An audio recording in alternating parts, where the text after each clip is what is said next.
What happens to your staked Ether, your stETH, if Lido goes out of business?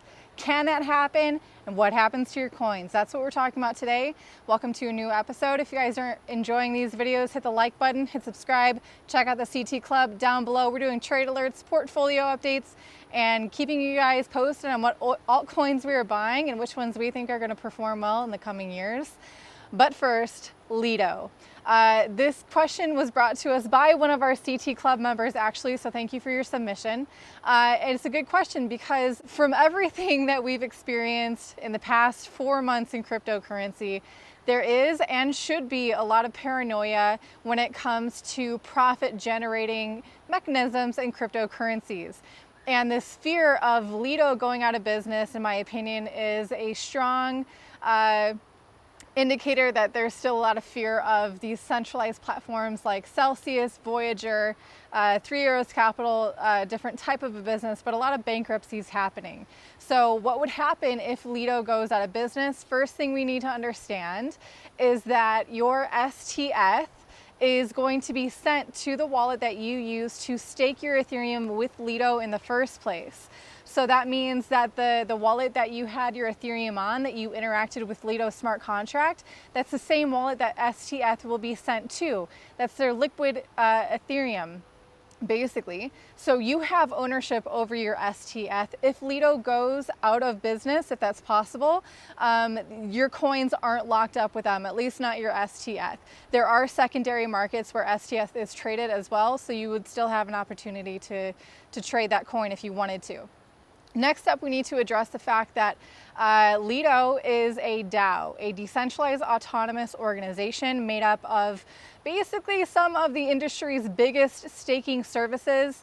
They've come together, and that's actually what you're staking with. It's not like Lido is one specific staking service or business.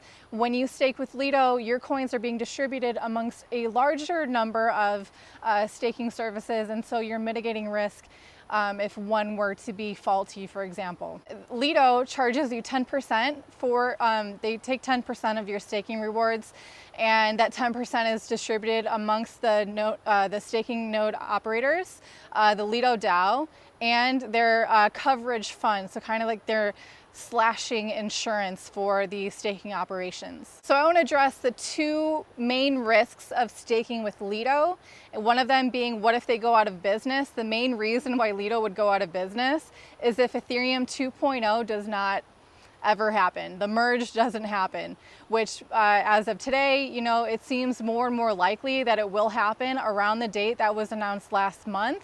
Vitalik Buterin said, depending on the hash rate of Ethereum, it looks like the day of the merge will actually be September 15th.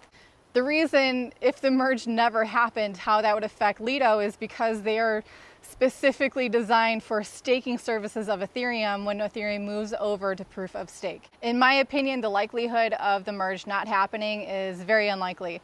Now, the second reason why the other risks associated with staking with Lido is that the smart contract involved with the Lido smart contract has a bug that they don't know about yet.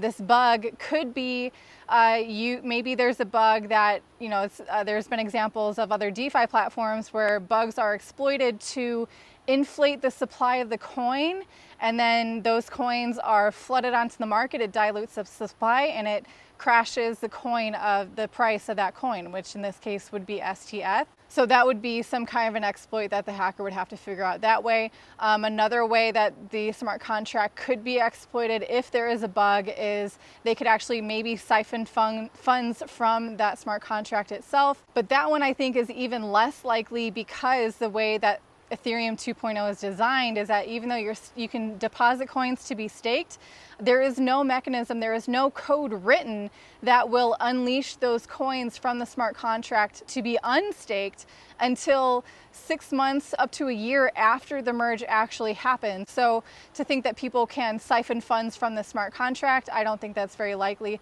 Another reason here is Lido is like one of the largest staking operations for Ethereum, Ethereum being the second second largest cryptocurrency by market cap.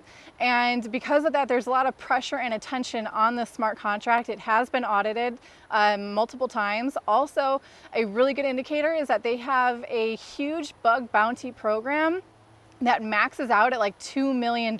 So if you find a critical bug of Lido, they will pay you $2 million rather than to actually execute an attack and sacrifice, you know, the funds of the people who have deposited into that smart contract. So long story short, too late.